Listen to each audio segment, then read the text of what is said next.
Y como cada día jueves tenemos la grata visita a los estudios de Radio X de Luis Cuadra, a nombre de Elqui Abogados. Don Luis, ¿cómo está usted? Muy buenos días. Buenos días, Leito, muy bien, gracias. Vamos a buscarle alguna canción que presente la sección. Sería buena, ¿ah? Había una canción, ya nos vamos para otro lado ahí, con Lucho Barrio, señor abogado. ¡Oh! Pero eso ya es para otro tema.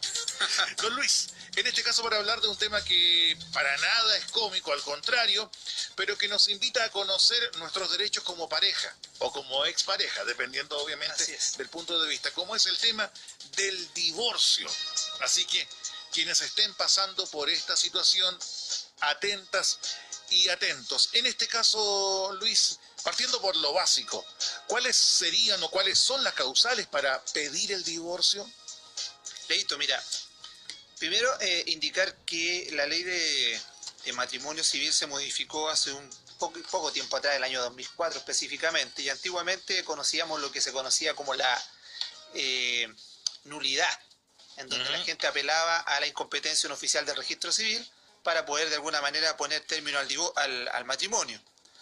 Hoy día la ley de matrimonio civil establece nuevas causales y por primera vez consagra el divorcio con el cese del vínculo. ¿Ya? El divorcio en Chile existía desde hace mucho tiempo. La diferencia es que antes de esto el divorcio era solamente una separación que no eliminaba el vínculo entre las partes. Hoy día la nueva ley estableció nuevas condiciones, como por ejemplo hoy día le da incluso atribución a las iglesias para poder casar, ya que antes no se podía hacer. ¿Era la palabra nulidad? Antes era nulidad. Que era la trampita de que uno daba una dirección, entre comillas, trampita, de la dirección. Era un resquicio. Un resquicio, mejor suena mucho más elegante, abogado. Era un resquicio, totalmente, claro. La gente venía y decía que no había vivido o tenido su residencia en los últimos meses en donde se había casado, por lo tanto el oficial era incompetente. Hoy día con la nueva ley, todos los oficiales del registro civil a nivel nacional son competentes para conocer esto, eliminándose con ese resquicio. Pero surge el divorcio, en el cual se establecen tres tipos de divorcio, para que la gente conozca. Hay un divorcio que se conoce como el divorcio de mutuo acuerdo.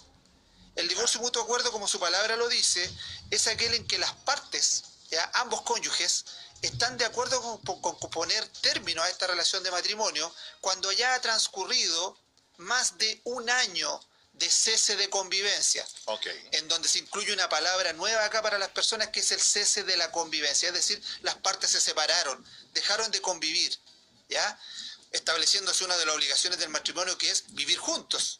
El artículo 102 del Código Civil establece que dentro de las condiciones están que la pareja viva juntos. Ahora, como lo hemos aprendido en la vida, pero particularmente con usted, Luis, que la palabra se la lleva el viento. Así es. Para constatar lo que es este cese de convivencia, ¿sí?, ¿Qué trámite hay que hacer, por ejemplo?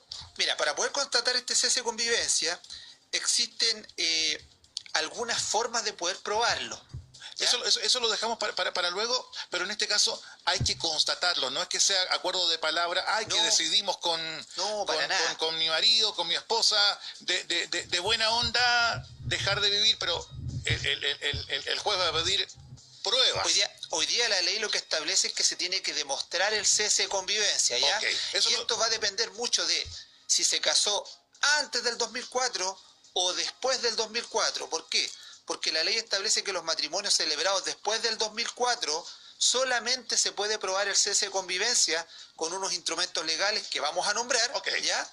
Y aquellos que se casaron antes del 2004 podrían no utilizar estos instrumentos y bastaría que tuvieran un par de testigos para que pudieran acreditar que ellos no están juntos. O notable, ¿ya? Esa es la primera parte. Entonces, las partes están de acuerdo, pasa un año, mínimo un año, y se puede solicitar el matrimonio de común acuerdo ante un tribunal de familia. También existe lo que se conoce en Chile como el divorcio unilateral. Este divorcio, como su nombre lo dice, permite que uno de los cónyuges, de manera unilateral, pueda solicitar al tribunal el término del matrimonio, ¿ya? Esto va muy en contra de lo que dicen algunas personas, que cuando están casados le dicen al otro: yo no te voy a dar el divorcio. En la práctica, el no te voy a dar el divorcio surte efecto solamente para los matrimonios que se quieran divorciar de mutuo acuerdo. Porque cuando es unilateral, no es necesario el consentimiento del otro, ¿ya? En este caso, lo que sí la ley pone un requisito, que el cese de convivencia entre las partes tiene que ser superior a 3 años. Ah, ya, ok. ¿Ya? Entonces, la persona que no está de acuerdo con su cónyuge hoy día y están separados, y tendría que esperar un plazo más largo, que son 3 años, para poder iniciar los trámites de divorcio. En este caso, Luis, recuerdo que estamos hablando con Luis Cuadra de Elque Abogados y puntualmente el tema de hoy es el divorcio. ¿Cuáles pueden ser o cuáles son las conductas que infringen gravemente los deberes y obligaciones propias del matrimonio o los deberes y obligaciones que se tienen respecto de los hijos que tornen de esta forma intolerable la vida en común? Mira, esta parte vendría a ser lo que se conoce como una tercera causal de divorcio, que es el que se conoce en doctrina como el divorcio por culpa. Okay. Divorcio culposo, es decir, es aquel divorcio en el cual una de las partes, de alguna manera, realiza un incumplimiento grave con las obligaciones del matrimonio que hacen intolerable la vida en común y en el cual no es necesario esperar un tiempo, no tengo que esperar ni 1 año ni 3 años, sino que basta que se configure la causal para que la persona pueda pedir al tribunal el divorcio, la disolución del matrimonio. Okay. Entre ellas tenemos, por ejemplo, si existe en una pareja el maltrato físico grave, ya sea contra el cónyuge o contra los hijos, es una causal que podría utilizar este cónyuge para pedirle al juez que se termine el matrimonio. Podría ser un atentado contra la vida, obviamente. Si uno de los cónyuges trata de matar al otro o a los hijos, podría alegar el divorcio culposo.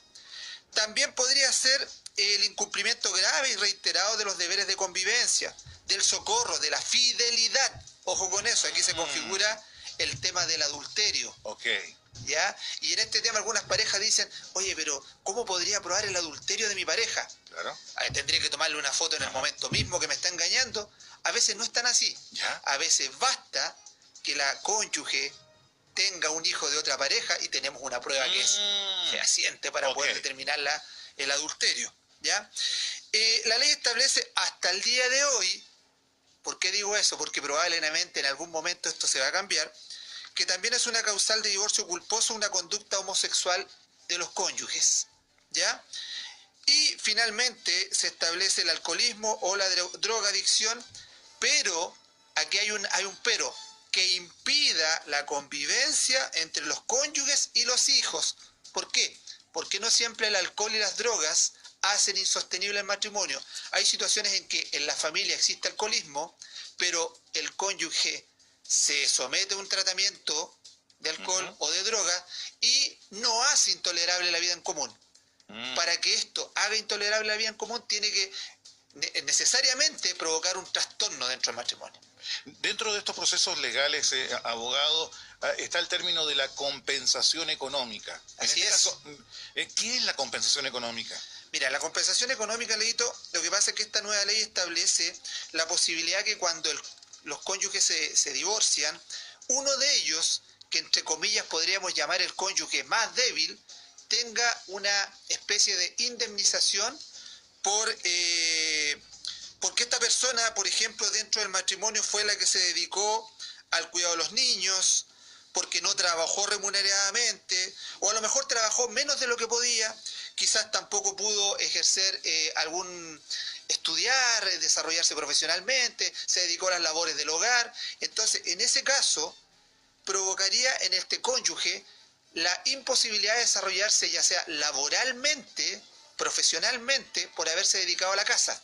Entonces, ¿qué establece la ley? Que en este caso, probándolo dentro del juicio, este cónyuge podría pedir una compensación a ese tiempo que se dedicó al cuidado de los hijos. Esto es un tema que puede ser tanto el hombre como la mujer. Okay. ¿Ya? Esa es la compensación económica. No obstante, las partes de común acuerdo podrían incluso renunciar a este tema. Luis, uno ha escuchado tantas veces, no me sale nunca el divorcio, el divorcio se ha demorado mucho más de lo que yo pensaba, es un trámite eterno. En la práctica, ¿cuánto demora el procedimiento, ya sea de divorcio o nulidad? Mira, hoy día el procedimiento de familia y todos los procedimientos orales establecen plazos que son bastante cortos comparado con lo que era la legislación antigua. Hoy día, desde que se presenta un juicio de divorcio, el juez podría, con la mayor celeridad posible, terminarse un divorcio quizás en 2 meses, ¿ya? Incluso en algunos casos en 1 mes se podría tener una situación de divorcio cuando es mutuo acuerdo. Llegamos a una primera audiencia, para aclarar un poco a las personas, una vez que se presenta la demanda de divorcio, este juicio se lleva a cabo en dos audiencias, que es una audiencia preparatoria y una audiencia de juicio. Si llegamos a la audiencia preparatoria, llevamos los testigos y el juez determina que en esa misma audiencia se va a tomar la prueba, podríamos quizás en un mes tener ya, o sea, contando de la demanda, un mes y quizás infracción, tener un divorcio ya listo dentro de los casos ideales. Ahora, si no, se alargaría y quizás en 2 o 3 meses podríamos tener inscrito ya un divorcio, dependiendo de las condiciones. Hace un instante, y lo dejamos ahí como en espera, para enfocarnos puntualmente a lo que es el tema de cómo se comprueba ante la justicia el cese de convivencia. Muy bien. ¿Cómo? Lo dejamos recién en espera, tienes razón. Mira, hoy día la ley establece que para poder probar el cese de la convivencia a todos aquellos matrimonios que se hayan celebrado después del 17 de noviembre del año 2004, y esta fecha es súper importante, si los auditores se casaron después del 17 de noviembre del 2004, solo pueden probar el cese de convivencia con los siguientes medios, que son, primero, una escritura pública o un acta extendida y protocolizada ante notario, donde se deje constancia del término de la convivencia. ¿Pero tienen que ir los dos? Tienen que ir, en este caso, van los dos. Ok. ¿Ya? Van los dos. ¿Por qué? Porque ambos de acuerdo, se ponen de acuerdo frente al notario, cese de convivencia. Ahora bien, también puede ser un acta extendida ante el oficial del registro civil en la que se deje la misma constancia. Pero ojo, en el oficial del registro civil podría ir una de las partes. Ya. Le van a dar un acta y ese acta después él tiene que notificarlo judicialmente. Okay. ¿Ya? Todos estos medios se tienen que notificar. Por lo tanto, si usted se queda solamente con el acta del registro civil, no provoca ningún efecto legal. Okay. Yo he tenido personas que han dicho, no, abogado, yo tengo el acta de cese de convivencia al registro civil y lo tengo, y yo hace 3 años lo hice. Y le pregunto, ¿lo notificó? No lo notifiqué. Entonces tiene 0 tiempo de cese de convivencia. Entonces en ese caso tiene que notificarlo judicialmente. Y también se puede hacer a través de una copia de una transacción aprobada judicialmente, por ejemplo, en la que una de las partes regula el pago de una pensión de alimentos en beneficio de los cónyuges o de los hijos. Solo a través de estos 3 medios se puede probar el cese de convivencia cuando tenemos matrimonios posteriores al 17 de noviembre de 2014. Tomando en cuenta el tema de cese de convivencia, nos pregunta una auditora, llevo más de 10 años separada de acuerdo, nada más. ¿Yo tengo que llevar testigo para el cese de convivencia o es necesario que vaya su expareja? Ahora bien, 10 años separada, no nos queda claro cuándo se casó. Ah, claro. No nos queda claro, porque si ella, ojo, porque si ella en este caso lleva 10 años separada, de hecho, ya sin cese de convivencia, pero se casó antes del año 2004, para esas personas no se les exige estos instrumentos y bastará, dice la ley, con que se pruebe el cese de convivencia con cualquiera de los medios probatorios que establece la ley, que en este caso principalmente se utilizan los testigos. Entonces estas personas vienen, nos vamos a audiencia, llevamos 2 testigos, que entre ellos pueden ser incluso los familiares, podrían ser los hijos de la pareja. Los llevamos al juicio y los hijos se van a limitar a declarar de que los padres están separados hace más de 3 años o más de 1 año, dependiendo si es mutuo acuerdo o unilateral. Recordemos la fecha clave para el tema de saber... si necesita cese o no. Exacto. Ya. 17 de noviembre del 2004. O sea, si usted se casó el 16 de noviembre del 2004, puede probar con testigos. Y no necesita ningún instrumento público. Si se casó después del 17 de noviembre del 2004, obligatoriamente necesita tener estos 3 instrumentos públicos, ya sea escritura pública ante notario o ante el registro civil hacer un acta o una transacción. Estamos conversando en el día de hoy junto a Luis Cuadra de Elqui Abogados, hablando de este tema tan doloroso para algunas personas, pero que forma parte de la realidad de parejas, como es el divorcio. En este caso, y se ha nombrado varias veces el concepto, Luis, ¿por qué conviene más un divorcio por mutuo acuerdo? Bueno, el divorcio de mutuo acuerdo en la práctica conviene más porque son las mismas partes las que de buena forma, de buena manera, llegan a un acuerdo, como dice la palabra. Civilizadamente. Civilizadamente, y ellos mismos establecen las condiciones. Ahora, en el divorcio de mutuo acuerdo, lo que se hace es que se presenta una demanda ante el tribunal y se tiene que realizar un documento que se llama acuerdo completo suficiente. La ley lo único que pide es que las partes, habiéndose puesto de acuerdo, tienen que dejar reguladas las relaciones patrimoniales y y la relación respecto a los hijos. ¿Qué quiere decir? Que si tienen bienes, se tienen que regular. Ellos dirán, ¿hay bienes dentro del matrimonio? ¿No hay bienes dentro del matrimonio? ¿Lo liquidamos o no? O si tienen hijos, ¿cuánto va a ser la pensión de alimentos? Y si ya está fijada, indicar cuánto es lo que se está pagando. En cuanto a las visitas, tienen que establecer cómo va a quedar el régimen de visitas. Puede quedar incluso un régimen abierto de visitas, ¿ya? Ahora, al no haber hijos, nos preguntan acá por WhatsApp, al no haber hijos y hacer el divorcio, ¿se le debe seguir dando dinero a la esposa, a la expareja en este caso? No. Esta es una de las consecuencias muy importantes del divorcio. El divorcio, como le decía en algún momento, disuelve el vínculo entre las partes. Entonces, uno de los efectos más, podríamos decir, potente del divorcio es que el cónyuge o los cónyuges dejan de tener obligaciones unos con otros. Ok. ¿Ya? Incluso la cónyuge pierde los derechos hereditarios en caso de que después muera su ex marido. Ahora, en el supuesto caso que tengan hijos, por ejemplo, pero que estos ya sean mayores de edad, más de 28 años que hablábamos, ¿se acuerda? Sí. De las obligaciones, si están estudiando los hijos, Bien. incluso mayores de edad, algo aprendo, abogado, tengo la pura cara nomás. ¿Qué pasa si tienen hijos mayores de 28 años? Mira, el divorcio no altera la filiación. ¿Qué quiere decir? El divorcio en la práctica no afecta a los hijos. ¿Ya? El divorcio lo que hace es eliminar el vínculo entre los padres, entre las partes, pero respecto a los hijos, si existen hijos menores, se siguen pagando las pensiones de alimentos, se siguen las visitas, todo igual. Los derechos hereditarios respecto a los hijos siguen iguales, y si son mayores y no hay pensiones de alimentos, los derechos hereditarios respecto a ellos también siguen vigentes, o sea, no altera nada a los hijos. Bueno, uno se convierte en ex esposo, pero no puedo decir que soy ex padre. Ojo, se convierte en ex cónyuge. Ok. Porque aquí hay un error. Hoy día las personas cuando se casan dicen, le presento a mi esposo o a mi esposa. ¿Ya? Y eso es un error, pero fatal. ¿Por qué? Porque el contrato de esponsales se celebra antes del matrimonio. Okay. ¿Ya? Hoy día nuestra legislación, el Código Civil establece que usted antes de casarse establece un contrato que se llama el contrato de esponsales, que en la práctica es como el noviazgo. Es cuando yo me comprometo con mi novia, ¿cierto? Ese se llama contrato de esponsales. Y cuando usted se casa, usted se desposa. Ya, ok. Y por lo tanto ustedes se transforman en cónyuges, marido y mujer. Por lo tanto, los que están casados no son esposos. Ah, mire, ya. No son esposos. Entonces, técnicamente hablando, o sea, no hay esponsales. ¿y cómo la debiera presentar entonces? ¿Mi cónyuge? Se llama marido y mujer. Mi mujer. Mi mujer. ¿Ya? Aun cuando puede sentir para algunas personas que salió hace poco unos términos que dice que es muy machista. No, si mi señora le digo eso, me manda a buena parte. Me manda mi señora, ¿ya? Me manda a dormir con el perro nuevamente, así que... En el estricto rigor es mi cónyuge. Mire, que uno aprende cosas que son como bien especiales con Luis Cuadra. Vamos con lo siguiente, Luis. Luego de divorciarse o anularse, ¿es posible volver a casarse? Por supuesto, es posible volver a casarse. Lo que sí, la ley establece algunas condiciones, ¿ya? ¿Por qué? Porque primero para poder volver a casarse tiene que estar una sentencia firme y ejecutoriada. ¿Qué significa esto? Para que no sea tan técnico y digan está hablando en chino.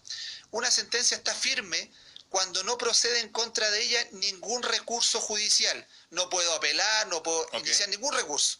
¿Y esto cuándo se produce? Cuando dictada la sentencia de matrimonio han transcurrido 10 días y nadie ha interpuesto un recurso. Es decir, la contraparte no ha reclamado. En ese caso la sentencia queda firme, es decir, ya no hay posibilidad de modificarla.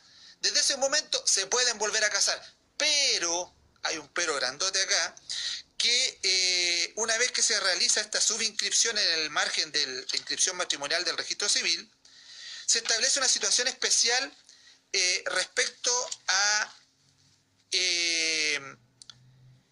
los cónyuges en cuanto a que la mujer, en el caso de la mujer, habría que primero solicitar una autorización judicial para poder casarse, si es que se quiere casar de inmediato. De lo contrario, esta persona tendría que acreditar ante el tribunal que no se encuentra embarazada. ¿Ya? En el caso de la mujer se pone un impedimento para casarse de inmediato. No se puede casar de inmediato. ¿Ya? Tiene que esperar a lo menos el transcurso de lo que sería un parto, por ejemplo, 9 meses. ¿Para qué se hace esto? La ley lo hace para evitar la confusión de paternidades. ¿Ya? Entonces, para evitar la confusión de paternidades, se pide que pasen a lo menos 9 meses y la mujer se puede volver a casar. Ahora bien, ella podría solicitar judicialmente al tribunal, demostrándole que no está embarazada, la posibilidad de que él lo autorice a casarse. Ok. ¿Ya? Siguiendo con este tema, abogado, ¿qué ocurre con los bienes del matrimonio luego de que se decreta judicialmente el divorcio o la nulidad?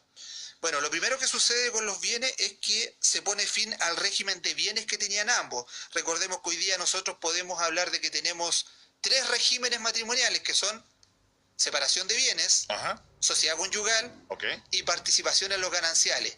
Régimen que casi nadie usa y que muchos lo desconocen. De hecho, en lo personal, los 2 primeros, pero el tercero Claro, no lo... el tercero no, ¿ya? Entonces, el participación en los gananciales es un régimen matrimonial que es muy utilizado por aquellas personas que ambos tienen un sueldo que es bastante alto, porque se basa más que nada en una situación en donde ambos aportan al matrimonio y después se hacen algunos ejercicios matemáticos y se ven si es que el matrimonio ha tenido utilidades o no, y de las utilidades se reparten los... Cuando hablamos de utilidad de los bienes. De los bienes, claro, del patrimonio de los bienes. Ajá. Entonces, esto está más dirigido a aquellas personas que tienen un sueldo que es alto, que tienen un buen nivel económico.